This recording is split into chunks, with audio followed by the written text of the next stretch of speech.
Bună, dragilor! Bine ați venit la acest podcast.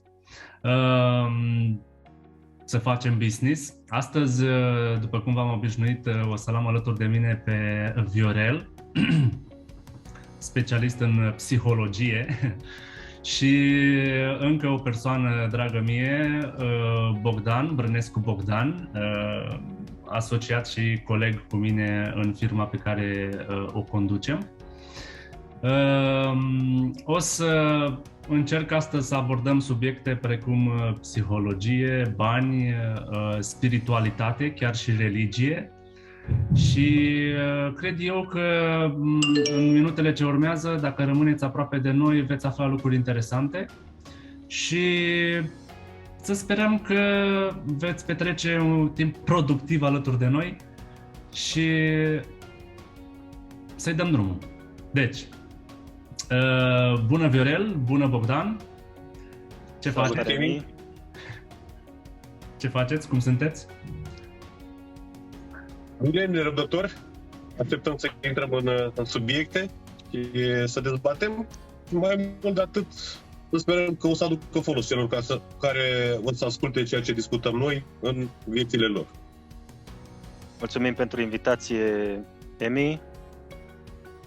Și să-i dăm drumul, să începem. Abia aștept un subiect interesant pentru astăzi, banii și religia sau banii și spiritualitatea și cum se împletesc ei. Abia aștept să văd ce ne-ai pregătit, ce întrebări ne-ai pregătit acolo și să începem.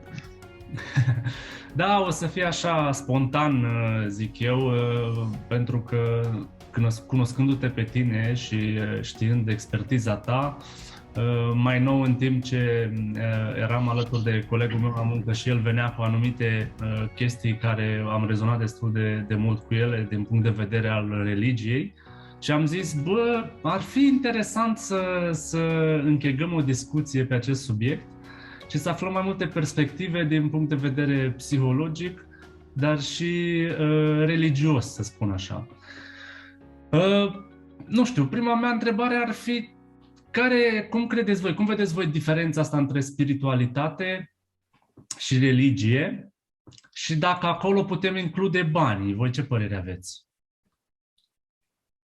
Asta ar fi o primă nelămurire a mea, să zic. Părerea mea că se poate. Să răspund așa, în ordinea în care ai întrebat, ce diferență ar fi între spiritualitate, religie și bani, sau dacă se pot contopi toate trei, nu? Da. Din punctul meu de vedere, religia este să urmezi o cale ad literam, fără să folosești cel mai de preț dar, să iei lucrurile exact așa în ordine. Spiritualitatea este exact dincolo de ea. Înseamnă să-ți implici un pic și simțurile. Inima, creierul, fiecare cu ce are, și să vezi cam ce anume dă. Categoric, banii sunt un subiect foarte controversat, cel puțin în religie, în spiritualitate, pare să nu se pupe una cu alta, nu? Banii sunt ochiul dracului, banii ia mințile, banii te duc la pierzanie. Parțial adevărat, în contextul în care o să discutăm un pic mai târziu, depinde mâna cui ajung banii. Că banii, per total, reprezintă putere, da? Este o putere.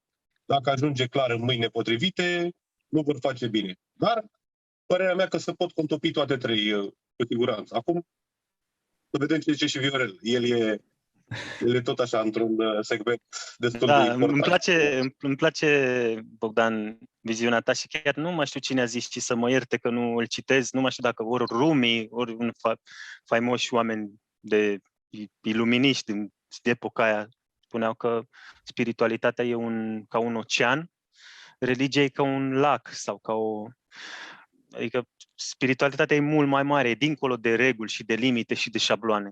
Mi s-a părut interesant, am rezonat, mi-a venit asta în timp ce povesteai diferența tu între spiritualitate și religie. Iar legat de bani, da, hai să intrăm în pâine, zic, și povestesc lucruri de acum, nu știu să zic, 15 ani, chiar poate 20 de ani, când am început așa să înțeleg un pic religia, pentru că asta a fost primul meu contact cu spiritualitatea, a fost religia ortodoxă. Și auzeam, și nu numai de la oameni, vorbesc aici de prelați, de preoți, de cărți religioase, ortodoxe și nu numai, care prezenta banul ca fiind ceva rău, și să nu-l folosești pentru tine, mai ales că erau citate multe din Biblie în care îl citau pe Iisus că trebuie să dai toată averea și să-mi urmezi mie, adică lui Iisus.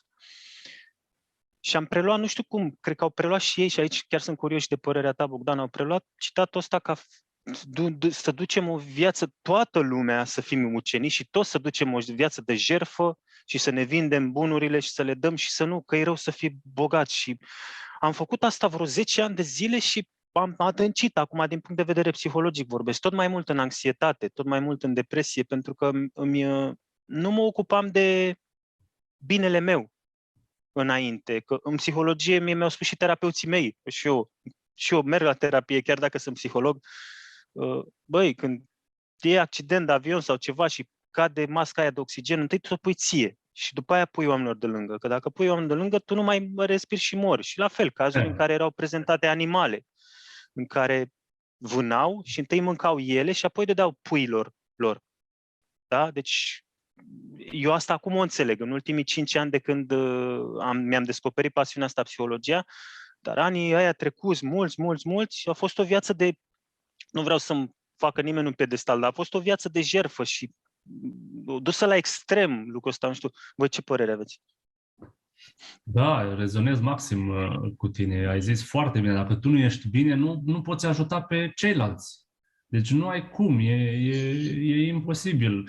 Tu, dacă, nu știu, să luăm exemplul tău, nu-ți dai ție mâncare, nu te aprovizionezi prima dată pe tine, tu nu o să mai ai putere să poți să ajuți pe ceilalți.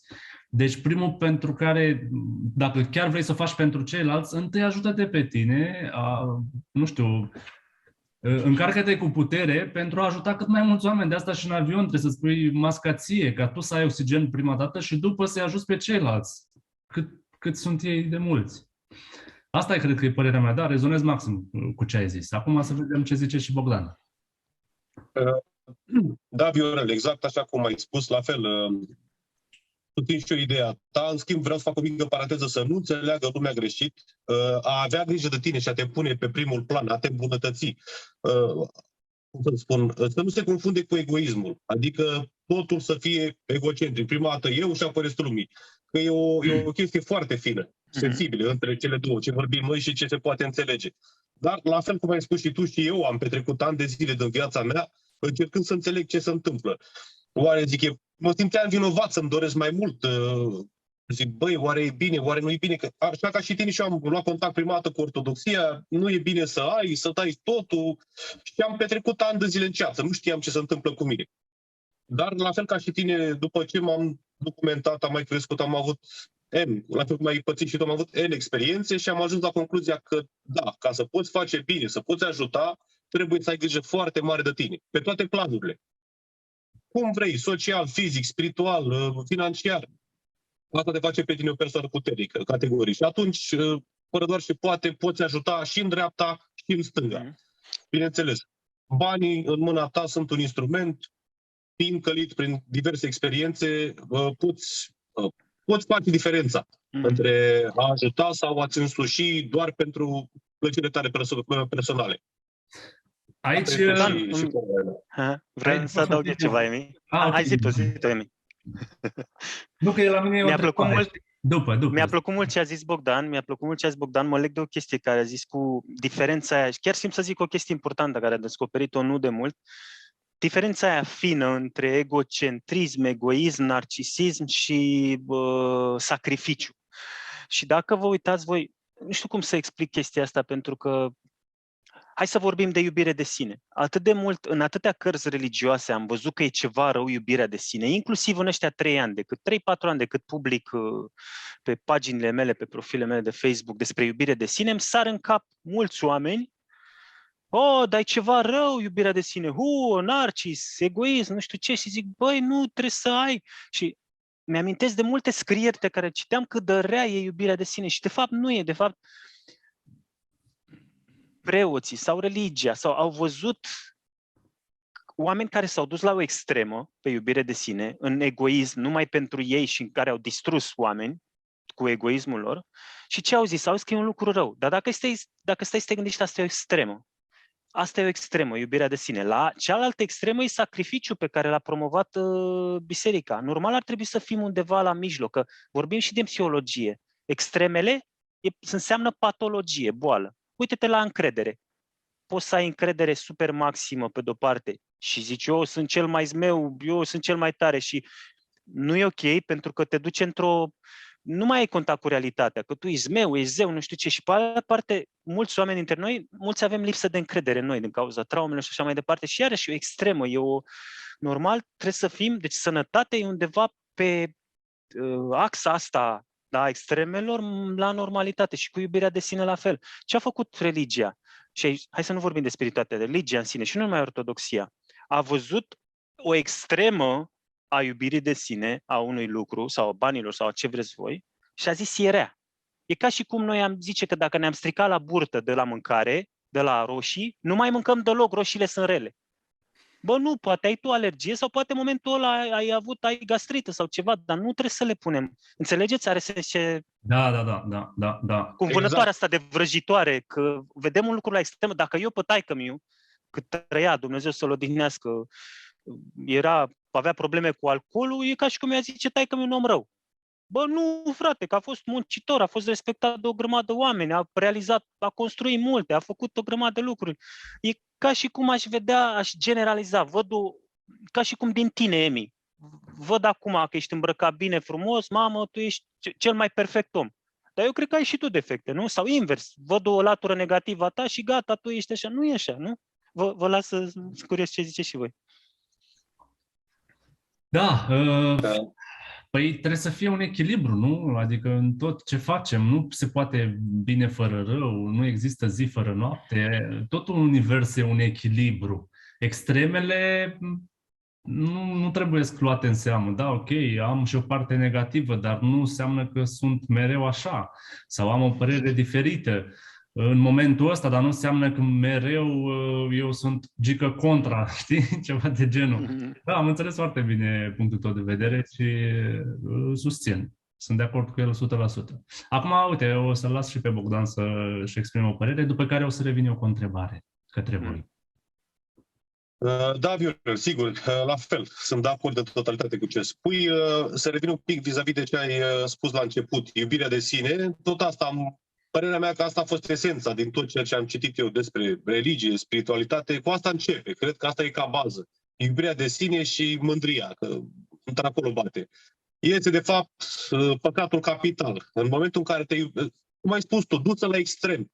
Dacă ai grijă de tine și te îngrijești și, cum să spun, îți satisfaci nevoile de bază, te îmbunătățești, e perfect, despre asta vorbim noi acum. Dar dacă este dusă la extrem, iubirea de sine, pică în mândrie, iar mândria, păcatul capital. Bine, păcatul capital, nu știu dacă e momentul sau contextul să dezbate subiectul ăsta, pentru că e mult de zis despre el, însă, simplificat, la fel cum ai spus tu, tot ce faci dus la extrem,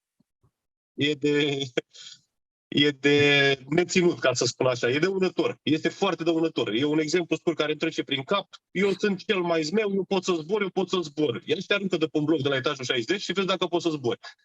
Cam despre asta e vorba, cu iubirea de sine, încrederea și mândria și așa mai departe. E bine să ai grijă de tine, e bine să te iubești, cum s-ar spune, da? Pentru că știi, cum spune și Biblia, da? Corpul este templul sfânt este templul Duhului Sfânt. În tine se lăsluiește Dumnezeu, într-o formă. Ești viu datorită Lui. Și mai zice ceva la un moment dat. Iubește-ți aproapele ca pe tine însuți. Ca pe tine însuți. Deci dacă tu pe tine adică trebuie să te iubești. Exact. Dacă stai să te gândești în Biblie, sunt niște chei. Dar totuși se ia altceva. Știi că se extrage fiecare ce vrea el din Biblie. Sigur că da. Dacă tu nu te poți iubi pe tine, dacă tu nu ai iubire în tine, nu poți dărui categoric. Aproape lui. Singur, ceva ce tu nu ai, ceva ce tu nu conții, ceva din care tu nu ești făcut. N-am cum să-ți dau ție un bilet la teatru dacă eu nu am bilet la teatru și pentru mine. Și putem, mergând înapoi spre bani, spre subiectul principal și o să ne zică și Emi întrebare, la fel și cu bani. Nu pot să dau bani cuiva dacă n-am bani. Apropo de ce vorbeam. Dacă dai tot la săraci, da, poftim. Da, ce faci? Îți iei de la ție și dai mai departe, la un moment dat o să mori și nu o să mai poți să mai dai, nu? Așa. Logic.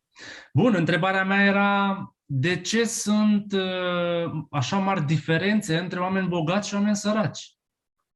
Care ar fi explicația? Ce părere aveți voi? Că sunt Când care... ne întrebi tu să ne și spui cam cine vrea să-ți răspundă, să nu vorbim în același timp. Bun, începe tu. De fiecare dată încep tu, Viorel, după care și Bogdan. Ce părere ai tu? Deci ai zis care ar fi? De ce sunt diferențe așa mari între, nu știu, clasa bogată, clasa de mijloc și clasa cea mai săracă, să spun așa? Sunt diferențe destul de mari și din ce am observat eu în ultimul timp, clasa medie, cea de mijloc, se cam disipă, așa, cam dispare și rămâne astea două extreme. Sunt oameni și observ și când mai stau pe social media, observ oameni care au ultimele modele de mașini, Range Rover sau Lamborghini și așa mai departe, și alții care nu au ce mânca și postează, nu știu, ajutați acolo, acel om doarme pe stradă. De ce sunt diferențe așa de mari? Are vreo implicare spiritualitatea, religia aici vis-a-vis de bani? De ce? Cum vezi tu lucrurile? Are pe simplu fapt pe care noi l-am discutat un pic până acum, vorbind de religie în principal, nu de spiritualitate, că banul e promovat, sau cel puțin din punctul nostru de vedere limitat, e promovat ca ceva rău. Și atunci oamenii nu, cum să zic eu, în minte au un program, și o să vorbim imediat și de traume, au un program că banul e ceva tabu. E ceva rău, trebuie să ajuți cu ei, trebuie să nu-l folosești mult pentru tine și atunci nu se acumulează, nu se generează abundență. Asta odată. Doi la mână, al doilea subiect, poate îl abordăm altă dată, nu avem foarte multă educație financiară noi ca popor. Și trei la mână, avem foarte multe traume, tu știi că noi am lucrat împreună pe câteva dintre ele, traume legate de bani.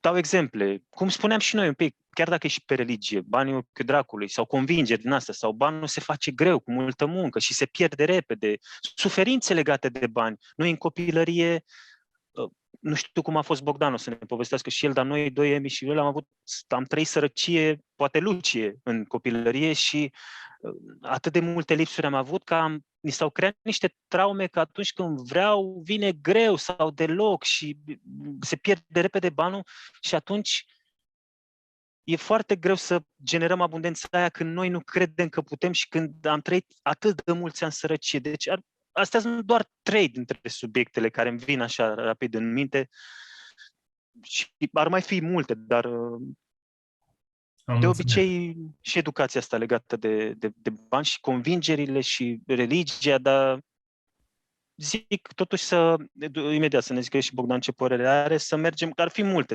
am merge pe discuția asta ore întregi, dar m-aș axa eu, din punctul meu de vedere, vorbesc pe diferența asta între bani și spiritualitate sau bani și religie, că e ok să ai bani și e bine să ai bani vreau în podcastul de să o demontăm cumva, știi? Ok. Deci cumva lipsa educației financiare și... traumele și educația greșită religioasă privitor la bani. Și mai sunt multe idei și sunt sigur că Bogdan are și alte idei și mai pot fi multe motive. Asta e ce îmi vine așa rapid la prima. Tu ce părere ai, Bogdan? Da, Emi, sunt de acord cu Viorel perfect, sunt totalitate ce a spus. Educația financiară, convingerile limitative, aș mai adăuga diferența de mentalitate. Vorbesc din ce am citit și din câteva convingeri personale. Marii bogați ai lumii, și vorbim de oamenii bogați cu adevărat, nu vorbim de oamenii care au prins un pic de, nu știu, sume mai mari decât au avut înainte, au început să cheltuie. Deci vorbim cu adevărat de oamenii extrem de bogați, da? În primul rând, ei gândesc într-un mod anume. Gândesc cu totul diferit față de restul populației, care se împarte în diferite categorii, cum a spus Viorel mai devreme. Oameni care au moștenit de la părinți conceptul că banii se fac greu, pentru bani trebuie să ai. Nu-i bine să ai bani mulți, că te duci în iad. Și așa mai departe. Eu, la fel cum a spus și Viorel, copilăria mea nu a fost extrem de bogată. Am dus un trai la nivel mediu. Pot să spun că nu am avut lipsuri foarte mari, am fost la un nivel de plutire. Nu am avut nici prea mult, nici prea puțin. Așa mă consider, așa am copilărit. Și cumva am moștenit la fel o parte din chestiile pe care le-am spus mai devreme și le-a zis și Viorel. Că banii se fac greu, că și așa mai departe. Să definesc un pic ideea asta, banii puțini, adevărat, se fac foarte greu. Banii mulți se fac extrem de ușor. Da, poate lumea ar spune, ia arată-mă tu acum câți bani ai tu mulți dacă ei să fac ușor. Nu, eu doar spun asta, în ce context o spun sau ce anume vreau să spun cu asta. Câți bani poți face tu ca om? Greu. Greu însemnând muncă fizică, efort, chinuială. Nu prea mulți. Da? Pentru că vorbim de mari bogați ai lumii, ăia care au făcut industrii, care au despre ce vorbesc, mari investitori. Ei fac banii gândind, în primul rând. Deci ei gândesc. Ei gândesc în scopul banilor. Da? Și banii automat se creează în primul rând din cap.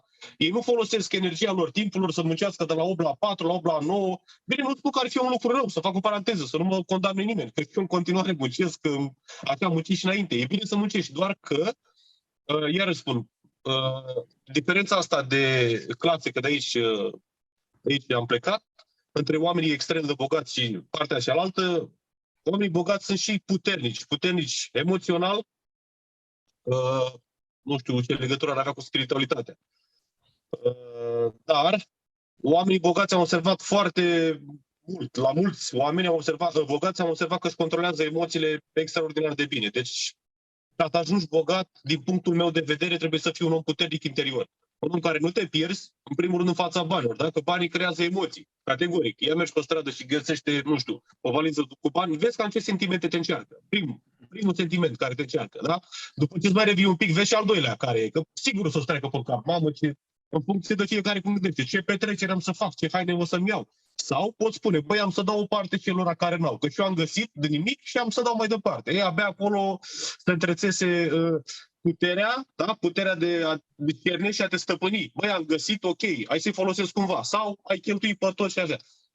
Genul ăsta de oameni, genul ăsta de emoții vor rămâne la clasa de jos, Emi, pentru că, din păcate, trebuie să spunem lucrurile pe nume. Majoritatea își alocă plăcerilor personale banii, fără să gândească un pic dincolo de ce ar putea face. Chiar și nu puțin, da. Nu au neapărat, Bogdan, și știu că gândești și tu asta, ei să știi că nu au o vină neapărat. Așa au trăit, așa au învățat de la părinților, de la bunici. Uite, acum îmi vine încă un răspuns la întrebarea lui Emi și are legătură și cu ce zici tu și cu ce zic acum.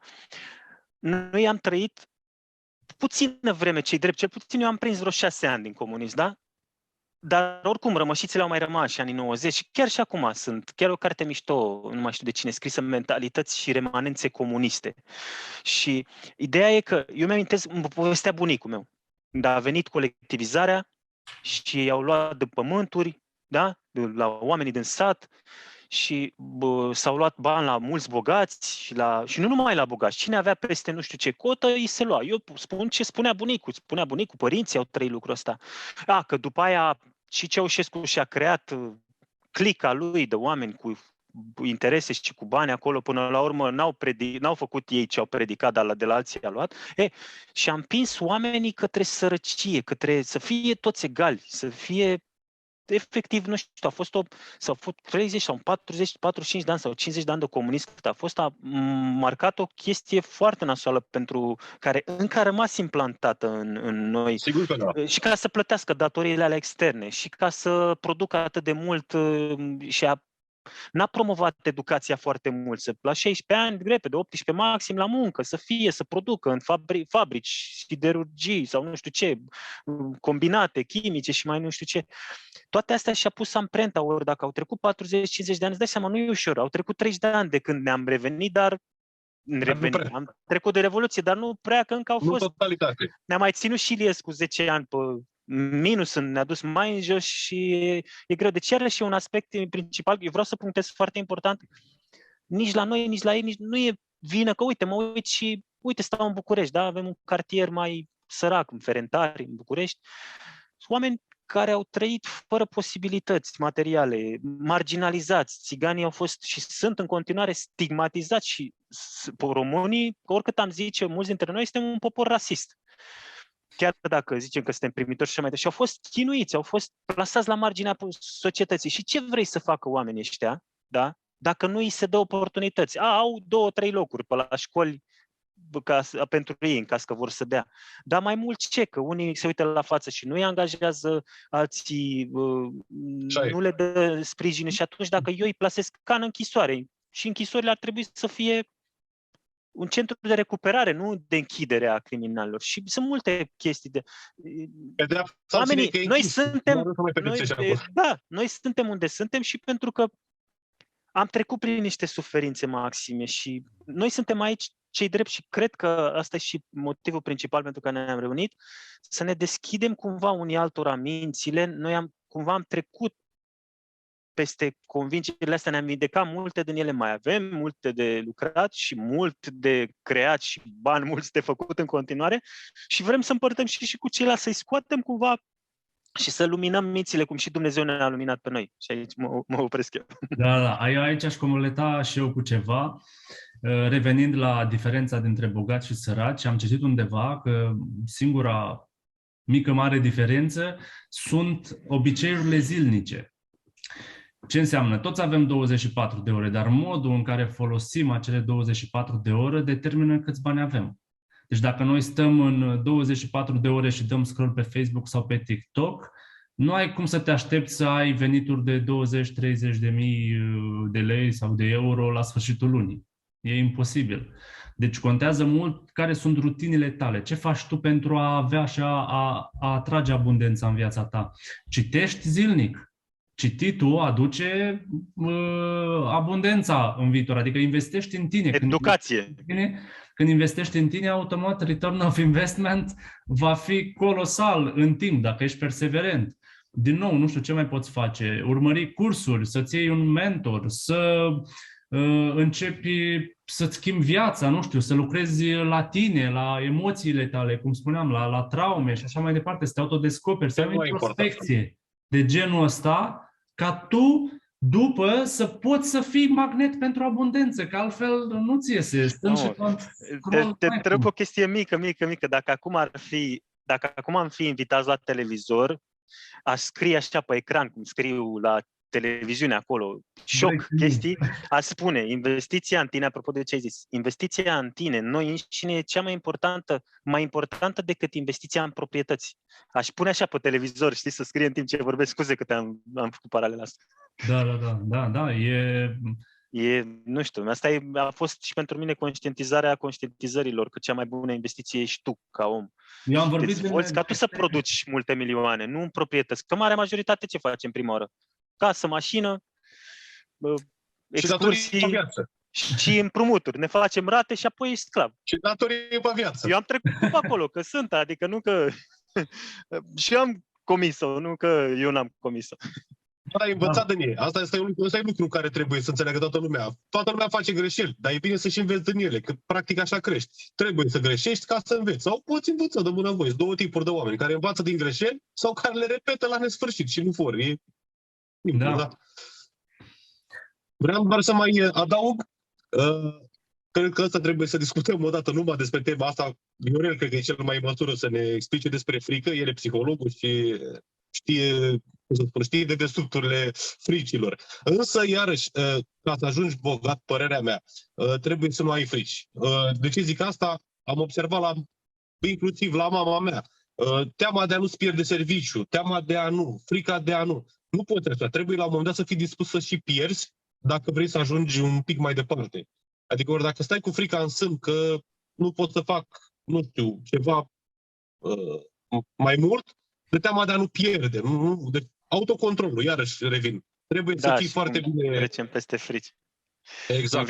Îmi vine o chestie interesantă, Bogdan, apropo de ce zici acum, are legătură cu frica și ai dreptate în totalitate în ce zici. Un concept interesant din spiritualitate, din taoism, spune așa, chiar am auzit pe TikTok pe un băiat spunând lucrul ăsta și l-am recunoscut și l-am și citit în niște cărți, ca să fii bogat, adică să fii la o în sensul bun, la o extremă, la un capăt al banilor, că avem, iarăși, axa banilor, da? Hai să o definim.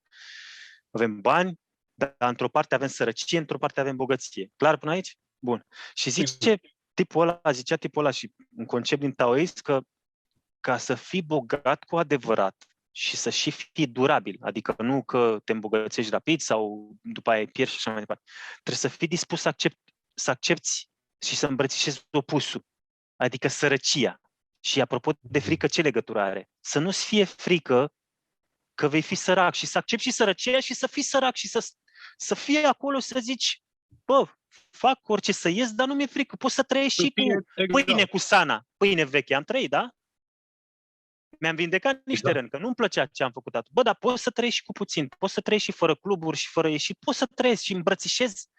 Numai în momentul în care îmbrățișăm opusurile, și așa e și o cale de a, cum să zic eu, de a depăși fricile. Abia atunci vom avea și bogăție. Pentru că, care e chestia? Dacă mie mi-e frică de sărăcie, pot să fac bani, dar mereu mă va alerga lupul de frică de sărăcie. Și până la urmă eu voi ajunge sărac. Sau pur și simplu voi trage atât de mult după bogăție încât voi face rele, voi răni oameni, voi călca peste cadavre ca să fie bogat și atunci nu e normal. Și poți să pui pe chestia asta cu opusuri la orice, la iubire, la încredere, la orice, în momentul, la singurătate, da?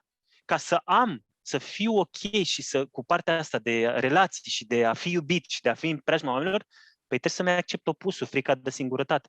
Că dacă n-am frică de singurătate, o să fiu în relații toxice cu oameni doar că mi-e fie frică de singurătate. Dar nu mai dau astfel alte exemple, ne întoarcem la bani. Dar are sens apropo de... Dar trebuie să stăm acolo și trebuie să îmbrățișăm. Eu știu că, bă, Viorel, vorbești din teorie. Nu, eu am practicat-o. E greu al mama dracului de greu, știi? Să îmbrățișezi lucrurile astea și sărăcia și și dacă sunt sărac, care e problema? Știi? Și așa nu mai atrag energia asta, că de ce ți-e frică nu scapi, o energie apropo de spiritualitate. Noi atragem. Da, chiar dacă faci tu 1.000.000, dar dacă pierzi 500.000 într-un an, da, am făcut și eu 1.000.000, am cash flow de 1.000.000, dar știi? Exact. Dacă nu știu dacă are sens. Da, are sens. Tot și curajul, dacă, nu știu, vorbim acum, nu intrăm în subiect, chiar nu vreau cu război, cu astea, dar frica asta de moarte, vorbim de frica de moarte, păi sunt dispus și să înfrunt moartea. Uite, eu cel puțin de 3 ani și jumătate când a murit tata, viața mea mi s-a schimbat total, pentru că el a muncit mult pentru o casă care n-a apucat să locuiască în ea și mi-am dat seama, el m-a învățat, moartea tatălui meu m-a învățat că e important să trăiesc viața așa cum vine, să trăiesc prezentul, să nu mai trăiesc într-un viitor. Bine, e bine să avem și planuri și obiective, dar să trăiești și în prezent. Și de când mi-am învins, și crede-mă, 80% din clienții mei, chiar mai mult, 90%, discutăm despre frică de moarte acolo și când fiecare om își învinge frica de moarte, poate să trăiască viața mai plină, mai liber, când nu mai are acolo, vine pandemia, vine Putin, vine toate alea și mor și... Am trecut și eu pe asta, trebuie să ne învingem opusul, ca noi să putem să trăim, că altfel ai văzut, viața nu ți-o trăiești când ai frică de moarte, că stai cu gândul la moarte. Exact. Da, voi îmi zice să nu acapareți discuții aici. E ok, adică... Încerc să dau cât mai multe exemple, apropo de că vorbim de bani, ce înseamnă să accepti opusul și ce înseamnă... Bine, e o călătorie lungă.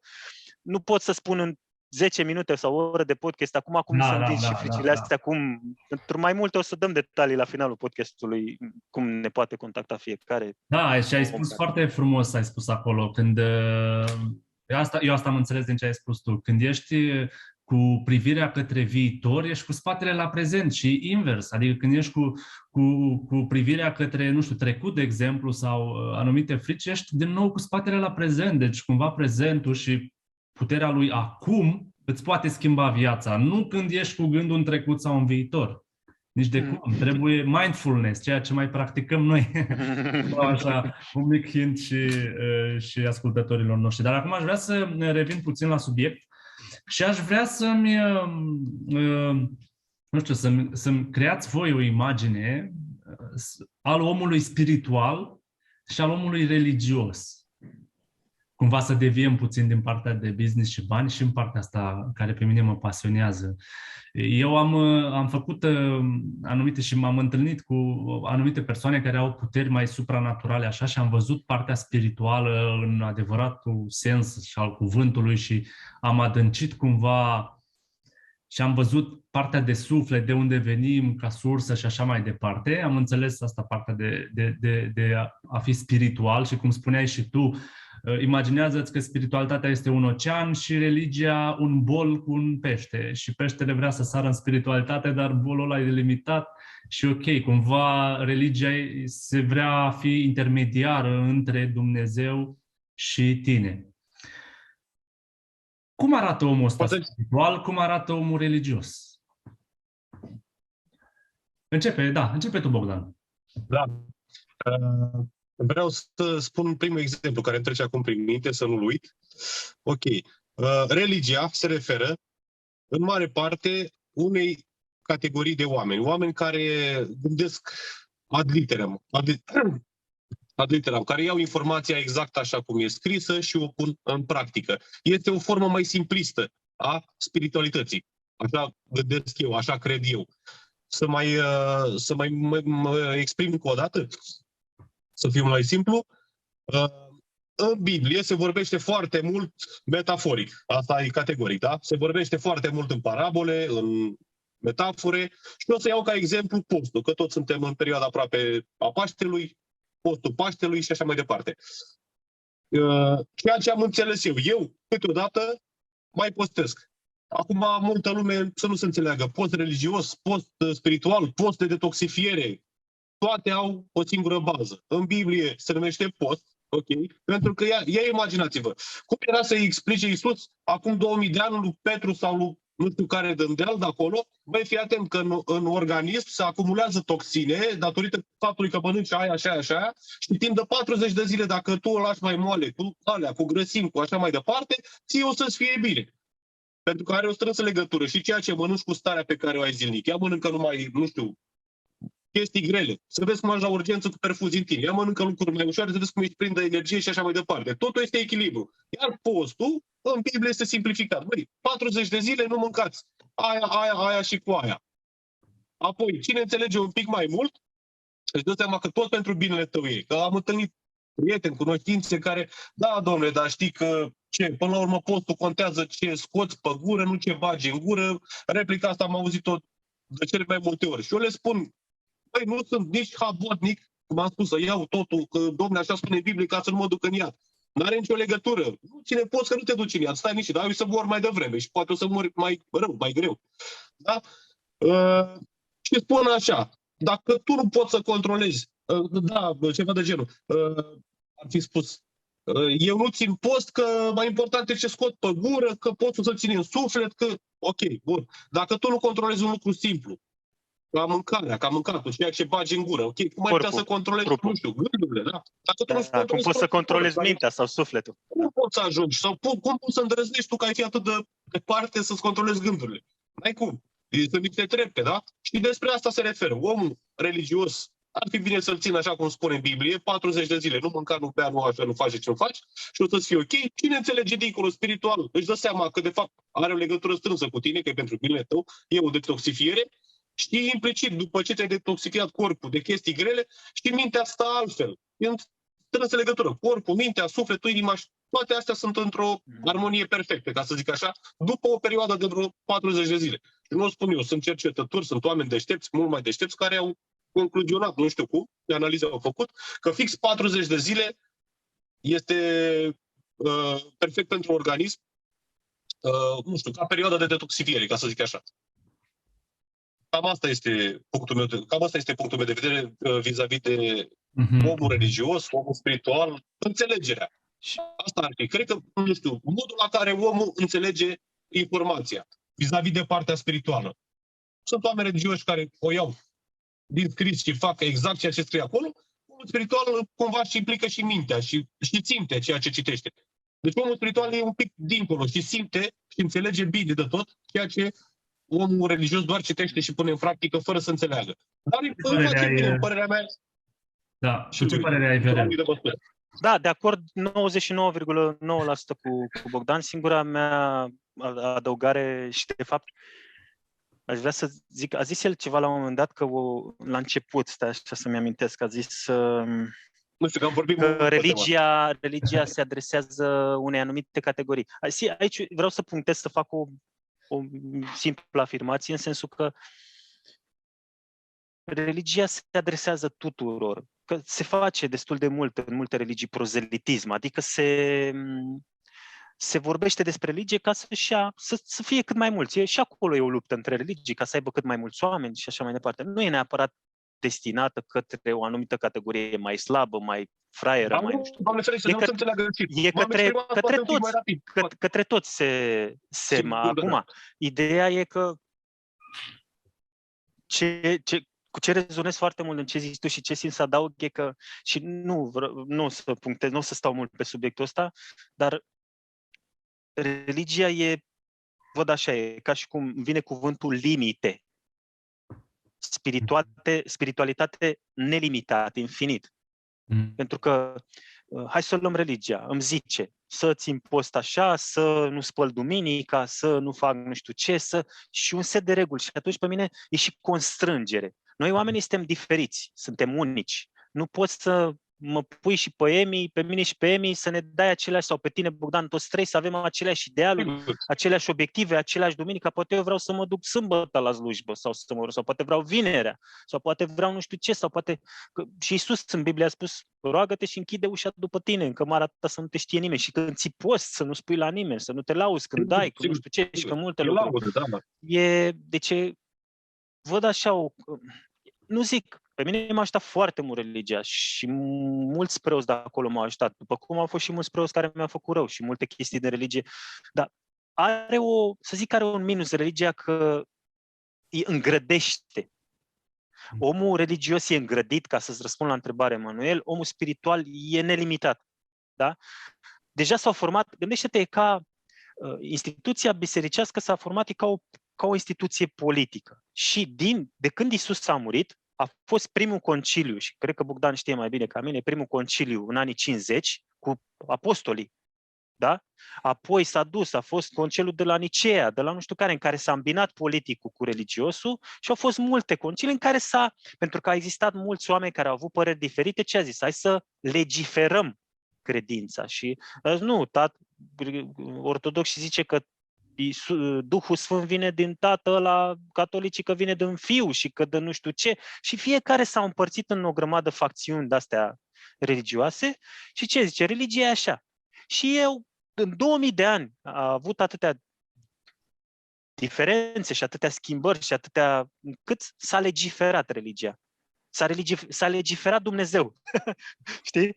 L-au luat pe Dumnezeu și l-au băgat într-un acvariu, apropo de ce ai zis tu, Emanuel. Da, l-au făcut cum au vrut fiecare. Și chestia asta nu e ok. De exemplu, uite, însuși faptul, o să vorbim noi, uite, un subiect interesant pentru un viitor podcast, reîncarnarea. Și câte dovezi sunt în lume că sufletele se reîncarnează și revin pe pământ, și cum biserica e contra acestui lucru și mai ales în anii ăia, în primii 300 de ani de după Iisus, au exilat și au omorât oameni pentru convingerile diferite. Bineînțeles, îmbinați cu politica și cu statul de atunci și cu împărații de atunci. Și cum cei care au avut păreri diferite i-au mătrășit, știi? Pentru că au zis ceva cu care ei nu sunt de acord. Și deja s-a dovedit științific. Deja s-a dovedit, sunt cărți de terapeuți până regăsi în viața anterioară cu sute de exemple. Una e Călătoria sufletului Michael Newton, în care prezintă activitatea lui de 40 de ani cu oameni în care îi descopera blocaje și traume din viața anterioară. Nu vreau să intrăm în subiectul ăsta acolo, vorbim într-un diferit podcast, dar vreau să zic cât de mult ne îngrădește religia, ne deschide ochii. Mie mi-a deschis ochii și mulțumesc că îi sunt dator. Și acum, mai am momente, mai merg la biserică. Nu mă credeți că sunt anti-religie și dar și eu merg. Îngrădește pentru că e limitată. E pur și simplu te deschide, dar te duce până la, nu știu, hai să zicem că e o cursă de atletism. Da? Și religia spune că viața e formată numai dintr-o cursă de 100 de metri. Dar spiritualitatea, și cu asta închei, răspund la întrebarea ta, Emi, spiritualitatea zice că traseul ăla e infinit de kilometri. Nu există limită. Nu e doar 100 de metri, știi? Aici mă opresc cu răspunsul la întrebarea asta. Vreau doar să mai spun o singură chestie, tot așa, mi-a venit acum spontan și trebuie să o zic. Diferența între omul religios și omul spiritual este puterea de înțelegere. Da. Și cred că aici zici, cred că te referi că aici mi-am și deschiderea. Mie mi se pare că îngrădirea aia legată de religie ne închide, ne limitează, ne închide. Omul spiritual, din ce mi-ai zis și tu, Bogdan, și înțeleg, e bine să fim deschiși. Da. Mă, nu vreau, nu te cred, poate nu te cred pe tine, Bogdan, tot ce zici tu, dar eu sunt deschis și te ascult. Nu zic nu, Exact, că eu am legile mele, pe care eu le știu de religia mea și zic, nu te cred, Bogdane, nici nu vreau să te aud, taci din gură. Nu, eu te ascult și sunt deschis. Și nu ipocrit, adică cu sinceritate te ascult, nu că doar te las să vorbești și atât. Crede și nu cerceta. Da, asta e o prostie, sau gândurile vin de la Satana și să nu te mai gândești. Da, nu știu, avem multe de vorbit pe chestia asta, dar vreau să vă punctez un lucru aici, că vreau să revenim mult la subiectul la ce am vorbit noi. Există un curent, vorbeam noi înainte să înceapă podcastul, există un curent și am observat o chestie. Nu știu, noi am vorbit la un dat, eu și Emi și cred că și tu, Bogdan, urmărim un faimos, un om foarte bun, trainer, businessman pe partea asta de afaceri, consultat în afaceri, se numește Laurent Soares, e foarte bun pe sfaturi financiare, chiar vi recomand. Și el are un trecut religios, dar neoprotestant. Nu știu din ce parte de religie, dar nu e pe partea pastor, dar nu ortodox, pe partea asta de, nu știu. Catolic, dacă nu mă înșel sau nu știu, pe acolo. Acolo. Și am observat la oamenii, la pastorii, deci de religii neoprotestante, din partea asta de baptiști, adventiști și mai știu ce, că vorbește despre bani ca fiind un lucru foarte bun și cu rugăciuni de bani, să avem abundență financiară. Iar pe partea asta, că eu am cunoscut mai mult ortodoxia, unde trebuie să umblăm umil, să nu ne îmbrăcăm cu haine frumoase, ca să nu, așa, trebuie să fim mai săraci, trebuie să dăm plusul nostru acolo. Și chiar vă întreb acum, vreau eu să vă pun întrebarea asta, cum vedeți, de ce oare, bine, acum poate nu știm din religia protestantă multe și asta, dar de ce totuși o religie creștină, neortodoxă, vede că banul e ceva ok și promovează chestia asta și chiar văd la ortodoxi și ortodoxi și nu și văd la ortodoxi cum îi zice de ăștia, ia uite, ăștia cu bani, ăștia aduce oameni, plătește oamenii cu bani, îi mituiește ca să vină în credința lor, care de fapt îi ajută, știi? Și te gândești, nu știu, cum vedeți diferența asta de vedere între o religie care promovează banul, că e bine să avem bani, și alta care nu. Încep tu, Bogdan? Da, sigur. Păi, nu știu cum să zic, să mă explic tot mai simplu și mai clar la subiect.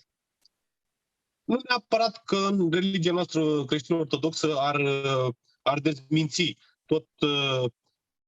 toată bunăstarea și banii și așa mai departe. Da, se referă în mare parte dar la fel de bine vorbește și despre abundență. Dacă să nu deviez, să răspund la întrebare în mod direct, nu știu, așa cum ai spus tu, nu cunosc prea mult despre celelalte religii, neoprotestante, catolice, și nu știu cât de mult promovează ei bunăstarea și a avea bani și așa mai departe, însă, nu știu, tind să cred că iarăși puterea de înțelegere a fiecăruia. Știu sigur că trebuie să o spun, la un moment dat, religia reprezintă tot o putere, pentru că acaparează foarte mulți oameni, da? Și din cele mai vechi timpuri, religia a fost folosită, din păcate, împotriva multora, ca formă de control. Deci, anumite pasaje, nu știu cum să vă explic mai clar. Vine unul și îți ia un pasaj cu care, vrea să te domine. Și interpretează greșit, adică cum vrei. Exact. Și el îți dă chestia pe care a văzut-o. Dar uite ce spune aici. Că așa și, adică tu dacă nu ești un bun cunoscător și un bun simțitor, că despre asta am vorbit mai devreme, omul spiritual și omul religios, dacă tu nu simți ceea ce ai citit acolo și doar ai făcut că așa ți-a zis preotul, fără să simți, fără să rezonezi cu ceea ce ți-a zis el, ai tendința să cazi în extrema cealaltă, să te pună pe gânduri. Ăla care doar ți-a dat un paragraf.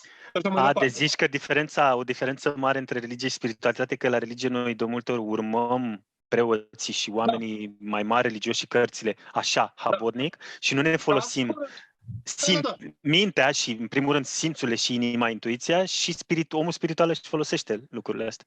Nu, ca să punctăm așa idei principale. Exact. Dar chiar și așa, un om religios care urmează, bine, nu știu, acum nu vreau să intru în polemici cu nimeni, la un moment dat, dacă chiar duce cu adevărat o viață așa cum, nu știu, să se poarte ca atare, o să ajungă la nivelul la care o să simtă ceea ce face, ceea ce citește și ceea ce îi se spune. E exact exercițiul prin repetiție. Ia și fă de 100 de ori, nu știu, scrie o chestie repetativ și o să o înveți la un moment dat, o să o simți, o să o visezi și noaptea. Acum, la fel de bine, multă lume o să zică că e o doctrină. Clar că dacă e un lucru și îl repeți, e program, în subconștient. Nu știu, e o chestie foarte profundă. O să vorbim noi, cred că, într-o altă dată despre tematica asta. Dar ca să nu mă îndepărtez de la subiect, încă o dată, nu știu, sincer, n-am un răspuns concret și clar și limpede pe care să pot spune, da, eu cred că, nu știu, religia noastră dezmite bogăția și cealaltă o promovează.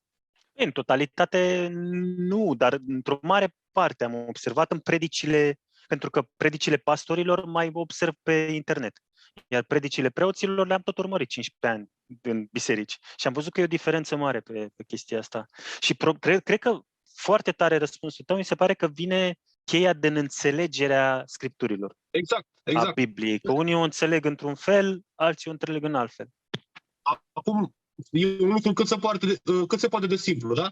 Un om slab, un om, bine, ce numesc într-un om slab? Un om fără cunoaștere, un om care, dă de bani peste noapte sau, nu știu, pur și simplu ajunge în mâna lui o mare sumă de bani, sigur, mai mult ca sigur, l-ar duce la ruină, ca să zic așa, pe toate planurile, moral, spiritual, fizic și așa mai departe. Pentru că, nu știu, luăm ca bază, luăm ca exemplu câștigurile la loto. Și au câștigat oameni care toată viața lor au fost pe nivel mediu sau mai jos și au câștigat o dată sume mari de bani. E statistic cercetat, în câțiva ani de zile s-au dus și nu și-au mai revenit. Pentru că n-au știut ce să facă. Iarăși, repet, banii sunt putere și nu pentru oricine.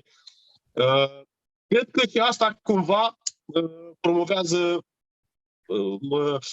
religia, ca să spun așa. Odată ajungi în mâna cui nu trebuie, nu știu, mă încurc un pic sigur, eu caut să dau o definiție cât mai simplă, dar e destul de profund ceea ce încerc eu să spun și nu prea mi iese, nu știu dacă mă înțeleg. Da, eu rezonez și eu, sunt de aceeași părere cu voi și cred că o chestie care aș mai puncta aici e Biblia și cum a fost ea modificată. Probabil și de asta, bine, a fost modificată din cele mai vechi timpuri, răsc modificată la un moment dat, pentru că s-au pierdut multe informații în timp ce se traduceau dintr-o limbă în alta și așa mai departe. Includerea celor 60 și ceva de cărți, 70, dar de fapt mai sunt și altele arse sau ascunse sau... De ce s-au inclus doar atâtea și nu mai multe și de ce? Pe lângă traducere și tot ce zici tu. Și... Exact. La un moment dat, vreau să mai zic un lucru, simplifică foarte mult chestia asta un preot pe care îl ascult cu mare drag, Părintele Calistrat, și la un moment dat spune așa, vis-a-vis de bani, avuții și așa mai departe, ca să înțeleagă mai multă lume un alt exemplu, da? Și a zis, nu îl interesează pe Dumnezeu câți bani ai tu, că ai lux, că ai 10 mașini, că te îmbraci, că nu știu ce. Și a spus, nesimțirea ta personală, în momentul în care ai dobândit toate acestea, în primul rând față de cel ce ți le-a dat, și ceea ce faci cu ele pe mai departe. Adică în momentul în care tu le ții doar pentru tine și ești ca și cum nimeni nu mai e ca tine, atunci încalci anumite legi, da? În momentul în care tu ești recunoscător și a spus, dă-mă mai departe și tu, nu știu, o pâine de pomană, bătrân, nu așa, atunci nu are nimeni absolut nimic cu tine, bogăția nu e greșită, nu e rea, poți să te aști mâinile tale. Deci îți spune un preot, un părinte creștin ortodox care știm despre ce vorbim. Dumnealui îți spune exact așa. N-are Dumnezeu treabă cu ce bogăție ai tu, cu ce avere ai tu, ci nesimțirea ta personală. Asta îl deranjează pe Dumnezeu. În momentul în care le ai și uiți cine ești, uiți unde ți-e locul și nici măcar nu mai vezi că lângă tine mai sunt 2, 3, 4, 5 oameni care pot fi ajutați, dar tu te vezi numai pe tine. Nu neapărat banii schimbă omul, nu? Da, ceva de chestia asta, cum banii schimbă caracterul omului. Sau nu că îl schimbă, îl scoate la suprafață mai mult, poate. Aici... Spune, Bogdan. Emi, ce vrei?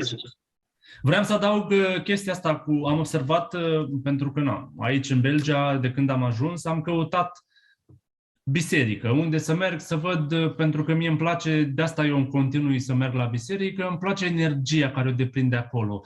E un mediu calm, liniștit, plec puțin mai încărcat, nu știu dacă are, e o altfel de rezonanță în încăperea aia acolo, înțelegeți? No, și de asta cumva merg în continuare la biserică, cu toate că am o înțelegere mai profundă vis-a-vis de ce vorbeam noi, spiritualitate versus religie.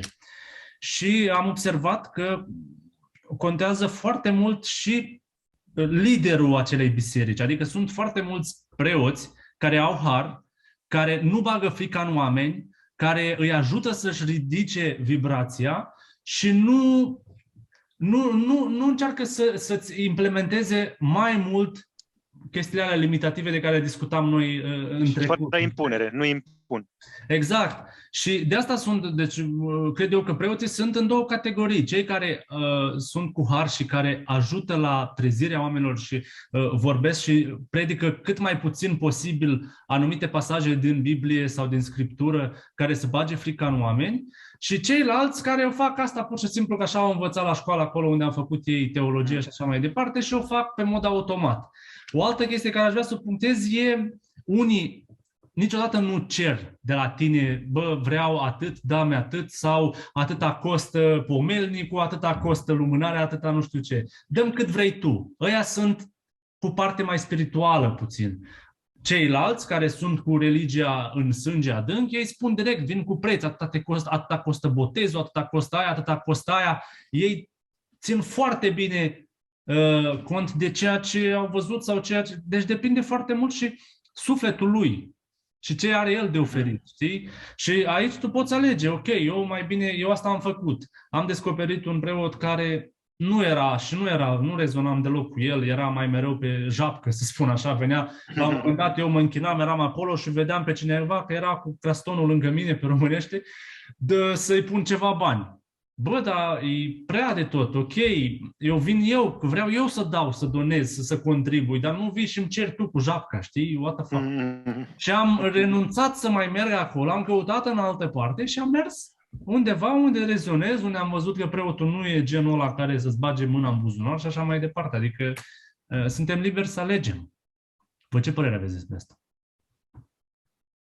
Eu total de acord, dar am rămas fără cuvinte, n-am ce să comentez.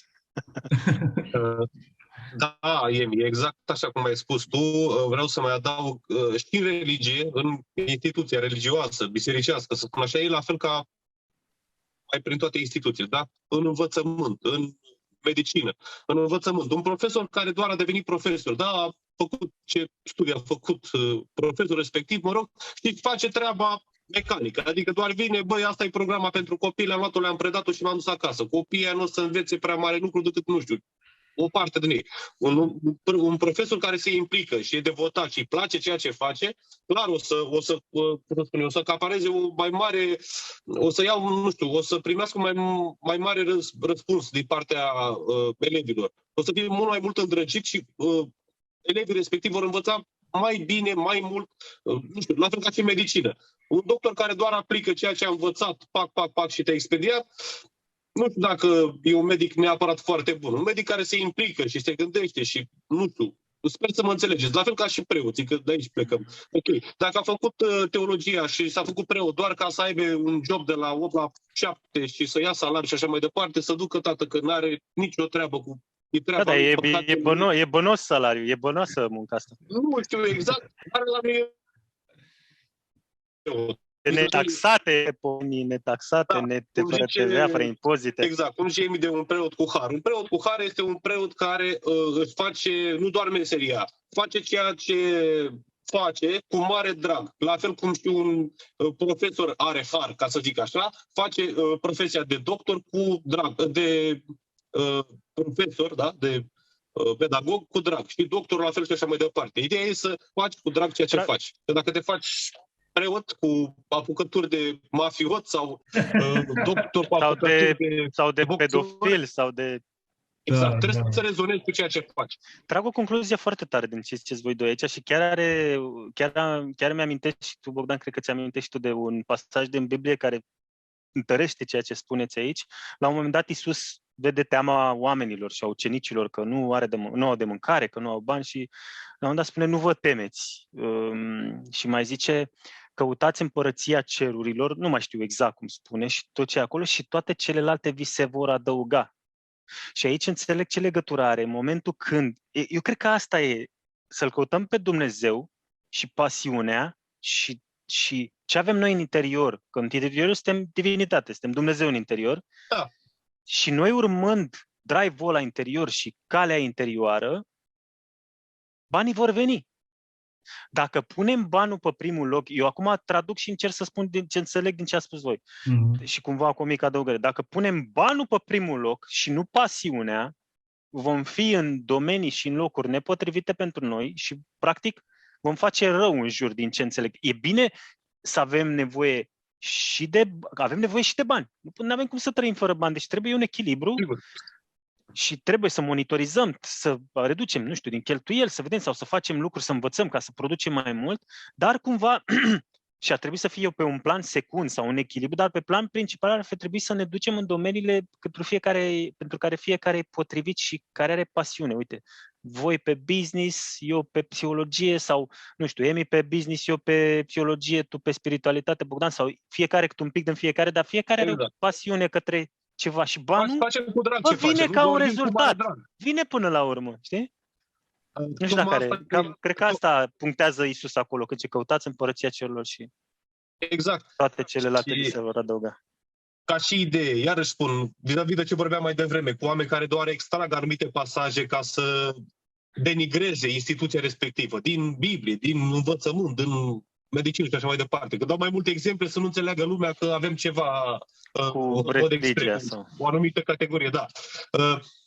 Protestanții sau o altă categorie, să nu mă bag în culturile nimănui, vorbesc doar de unii care dau ca exemplu din ortodoxie. Dom'le, dar v-a spus Dumnezeu vostru într-una din porunci să nu vă faceți chip cioplit și să nu vă închinați și așa mai departe, dar voi în schimb ați făcut icoane, chip cioplit din lemn și vă închinați la el. Bun. Iar spun, este capacitatea de înțelegere, atât au înțeles ei. Eu ce am înțeles, în momentul în care spune să nu ai alți Dumnezei în afară de mine și să nu-ți faci chip cioplit și să te închini lui sau așa mai departe, exact ce spuneai tu, în momentul în care tu ai luat banul și l-ai făcut Dumnezeu tău și te închini lui, adică toată viața ta ți-o dedici numai către bani acolo, dar nu ții cont că în drumul tău spre a ajunge la ei, calci pe cadavre, jignești, faci urât, suferă lume de pe urma cursei tale către bani, ca să zic așa, atunci tu ai făcut din bani Dumnezeu tău și atunci automat tu te închini lui. Nu te mai închini lui Dumnezeu spiritual care te-a creat. Și cumva produci dezechilibre, că astea au repercusiuni și vin și te apucă de la urmă. Poate pe moment nu-ți dai seama ce faci, nu simți că faci rău, dar o să le plătești cu siguranță mai târziu. În momentul în care tu dobândești liniște interioară, ok, da? Și tu, nu știu, îți place să pictezi. Și tu faci cu drag asta. Tu ești într-o liniște absolută. Tu te închini lui Dumnezeu categoric, pe liniștea pe care o ai. Ok. Faptul că tu faci cu atâta pasiune și cu atâta drag, poate ai să ajungi, dacă este scopul tău, să faci și bani din plăcerea ta, din pasiunea ta, o să ajungi să faci o pictură care o să valoreze, nu știu, câteva milioane de euro. Sau dacă nu o faci, pur și simplu o să fii fericit și liniștit. Și atunci ajungi și la bani, dar important este să ai și liniștea interioară, deja dobândită. Vis-a-vis de ce ai zis tu. Mai întâi cautați, la fel nu vine nici mie exact așa cum e scris în Biblie, și toate acestea vi se vor adăuga pe parcurs. Asta înseamnă. În ceea ce gândesc eu, așa văd eu lucrurile, așa am înțeles eu ideea asta.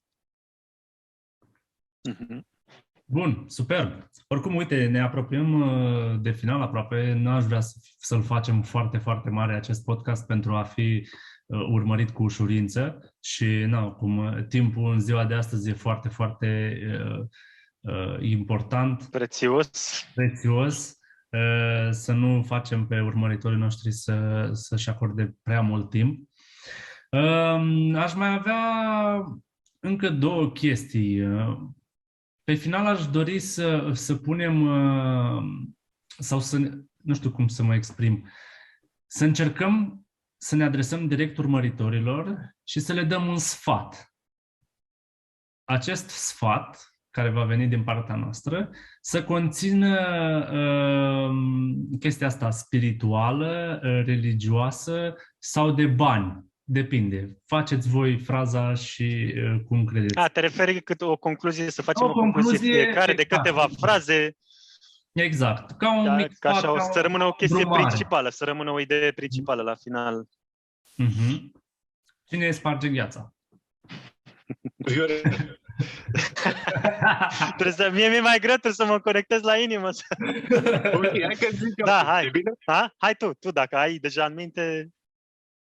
Nu am dat bine. Ce-mi vine, asta îi dăm drumul, nefiltrat.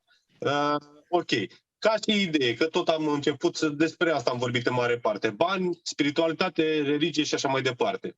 Bun, banii nu sunt făcuți pentru toată lumea, nici toată lumea nu e făcută pentru bani. Cine vrea să aibă bani mult, să se îmbogățească și așa mai departe, părerea mea că ar trebui să aibă prima dată în vizor, ca în drumul către averi bogății, să nu omoare pe nimeni, în ghilimele, la figurat. Da? Bine, și la propriu, categoric. Adică să nu calce în picioare valori, în primul rând, adică dacă, am spus mai devreme, dacă tu în goana ta spre a dobândi averi și a te îmbogăți, nu știu, îți deranjezi copiii sau îi faci să sufere sau să, nu știu, cumva creezi neplăcerea altora, e posibil să nu ajungi unde ți-ai propus. Sau chiar dacă ajungi mai târziu să fii nefericit.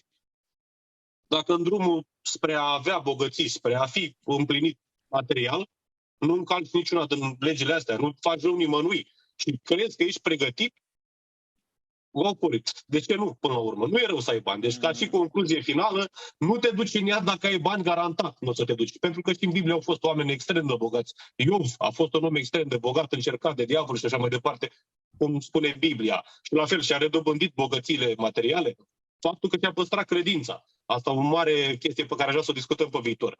A pierdut tot, cum ai spus tu, a fost dispus să piardă, n-a cârtit, n-a blestemat pe nimeni, cum ar face multă lume. Ghinionul, necazul, ăla. A tăcut și a făcut omul sărac cu pedeapsa și a redobândit. Așa mai departe. Și cam asta este concluzia mea. Deci banii nu te bagă în iad categoric, dar dacă o să ai bani să, nu știu, să te droghezi la nesfârșit, să femei, cum ai spus tu, plăceri și așa mai departe, e posibil să mori și înainte de termen, e posibil să mori și nefericit cu toți banii din lume. Pentru că, iar vorbim de clasa aia adevărată de bogați, nu aia care știm noi despre ce vorbim, un pic de aia fals, nu. Și am văzut că la mai toată lumea care deja a dobândit o anumită avere în viața lor, de-a lungul vieții lor, au lăsat în urmă ceva și caritabil. Fundații caritabile, instituții, industrii, mari industrii, pentru că în industrie lucrează câte mii, nu știu, mulți oameni. Da? Deci în drumul lor spre succes au ajutat și foarte mulți oameni. Au făcut-o numai pentru binele lor și atât. Da. Asta este concluzia mea. Super, foarte frumos spus. Eu, Emi, mai ales că am așa câteva fraze la dispoziție, nu putem pune totul într-un minut sau 2 minute. Nu. A zice, originea și cel mai important lucru este să ne ascultăm intuiția, să ne ascultăm inima și să ne păstrăm deschiși la informații, să ieșim din limitarea noastră și îngrădirea a ceea ce zic autoritățile, fie că este biserica, statul, profesorii, directorii de nu știu ce mari lucruri, să gândim, îmi vine în engleză outside the box, în afara cutiei pe care unii încearcă să ne bage, să fim deschiși la cât mai multe lucruri, chiar dacă nu le luăm și nu trebuie să-i credem, dar să fim deschiși și în afara gândirii noastre. Asta văd eu lucrul cel mai important legat, pentru că asta ne poate deschide către mult, nu numai către bani, către spiritualitate în principal. Putem ieși din zona noastră de îngrădire de religie, iar legat de bani, că e subiectul principal, banii, e important să parcurgem o călătorie destul de lungă ca să înțelegem energia, puterea și valoarea banului, pentru că atunci când va veni în viața noastră abundența, să știm să-i facem față. Pentru că altfel, vorba lui Bogdan, ne va distruge dacă va veni prea devreme și poate să ne creeze mai mult rău decât dacă n-am avea. Deci e important să înțelegem că e un lucru bun, se poate împleti cu spiritualitatea și cu religia banul. Eu, dacă sunt preot, pot să-mi iau un Mercedes, nu e nicio problemă, atâta timp cât ajut și oamenii, da, și cât mă ajut și familia mea, dar, iarăși, dacă nu suntem pregătiți când vine banul ăsta pentru noi și trebuie să ne educăm foarte mult legat de asta. Și asta înseamnă vindecare psihologică, legat de traumele legate de bani, să vedem blocajele de acolo, înseamnă deschidere și înseamnă educație financiară, pregătire. Cam asta. Da. Foarte frumos spus. Da? Corect. Interesant punctul tău de vedere. Și acum, ca un exercițiu de imaginație, asta e ultima chestie care vă mai cer. Ca un exercițiu de imaginație, aș vrea să vă gândiți că pentru, nu știu, 1 minut, toate device-urile astea de pe glob, să spun așa, s-ar bloca, s-ar închide ecranul și ar apărea un mesaj acolo. Fie laptopuri, telefoane mobile, televizoare și așa mai departe. Ar apărea un mesaj acolo. Ce ați scrie voi adresându-vă direct mare masă de oameni? Care e acel mesaj care să impacteze cumva sau să ajute să se schimbe în bine mentalități, nu știu, oameni și așa mai departe? O să încep eu cât vă gândiți voi. Eu cred că aș scrie fii bun, cu semn exclamării, dacă se poate chiar 2, și nu răspunde niciodată la rău cu rău. Și asta scrie în mare parte. Și acum cumva să explic puțin. Deci, întotdeauna când cineva, sunt destul de activ pe social media și așa mai departe și primesc și eu hate destul. La un moment dat am încercat și vreau să mă antrenez să nu răspund la rău cu rău. Adică când cineva îmi spune sau mă jignește, încerc să-l ajut. Încerc să-l fac să se simtă el cumva, să aibă el o trăire interioară, cum că nu e ok ce face și să se trezească, pentru că, știi tu, sectorul ăsta și industrializarea, cred că a ajuns la capăt, era asta industrială. Și vorbeam și cu Bogdan în timp ce mai lucram noi acolo la business-ul nostru, va începe o eră de lumină.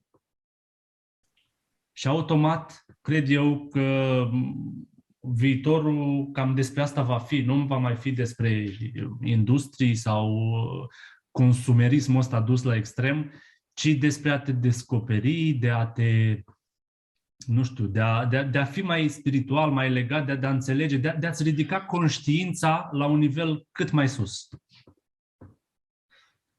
Și acum sunt curios de părerile voastre. Așa, un gând de final. Ce punem pe pancartă, nu? Da, ce puneți pe pancartă cu mică. La mine e simplu. Bogdan, îmi permiți? Că e simplu. Sigur că da, te rog.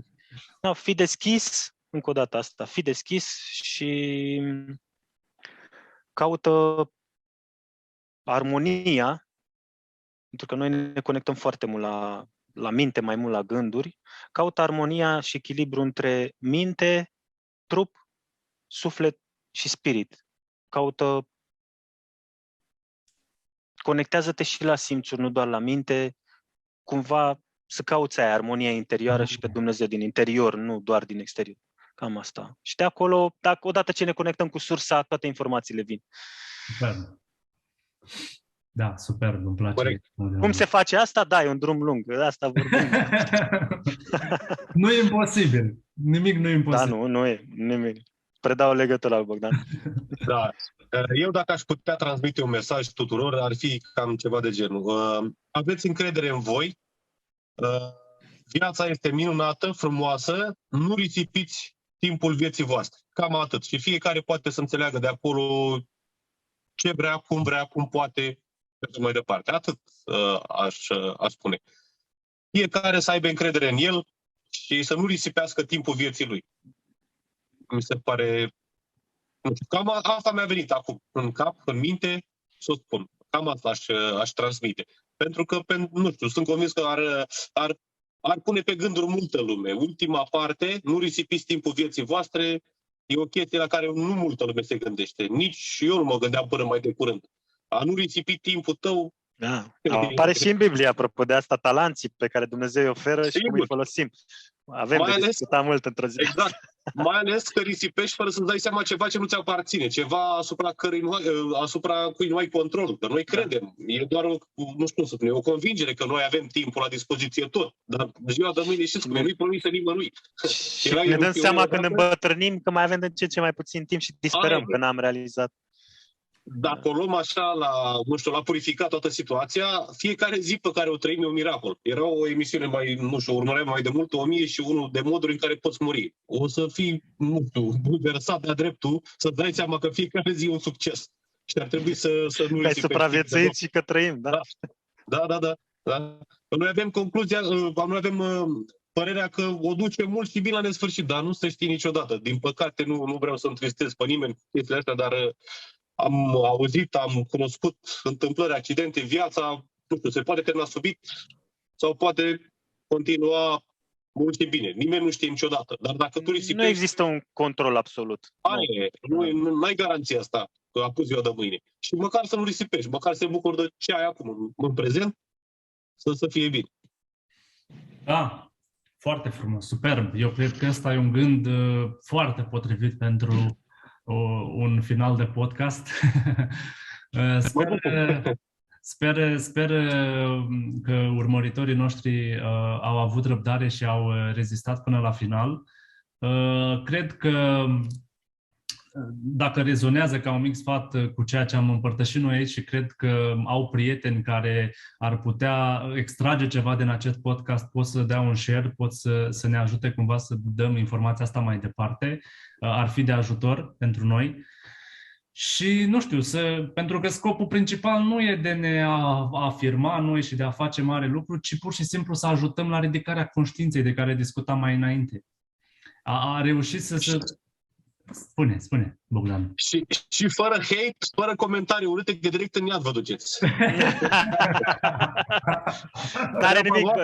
Eu acum, nu că îl contrazic, adaug așa ceva ce a zis Bogdan, știu că glumește, dar puteți să dați și hate. De hate-uri mă ocup eu sunt psihologul, eu le iau, eu înțeleg de ce a fost hate-ul acolo în comentariile voastre.